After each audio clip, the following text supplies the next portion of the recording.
সকালে যখন ঘুম থেকে উঠেছিলাম বেশ ভালো ছিল। ছেলেও স্কুলে গেল, টুকটুক করে কাজ সারছি। হঠাৎ দেখি মাজার এত ব্যথা, হাত দেওয়া যাচ্ছে না। এদিকে ছাদের উপর অনেকগুলো কাপড় ভিজিয়েছি, মোটা একটা কম্বলে ভিজিয়েছি। যেহেতু শীত চলে গেছে, এখন মনে হচ্ছে আস্তে আস্তে সব কিছু তুলে রাখি। সব তোলা হয়ে গেছে, দুটো কম্বল বাকি আছে। তাই বরকে বললাম গাছ থেকে ফুলগুলো নিয়ে এসো, আর আমি কাপড় টাপড় কেচে চান সেরে শিব ঠাকুরের পুজোয় বসে পড়লাম।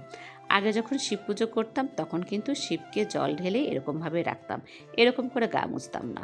হঠাৎ একদিন মনে হলো না, ভালো লাগে না, এতে না শিবের গায়ে একটা দাগ পড়ে যায়। তাই ঠিক করলাম এখন থেকে আমি গা মুছে দেব।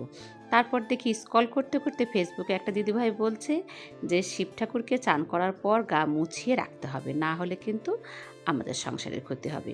তো ভালোই হলো, আমিও করছিলাম আর তার কথা শুনলাম। আর আমি কিন্তু প্রত্যেক সোমবারই একটু করে কালো তিল আর তার সাথে আতপ চাল দিই। এটা আমার অভ্যাস, কারো কার সাথে দেখে শুনে কিছু করি না। আমার যখন মন চায় তখন সেটা করি।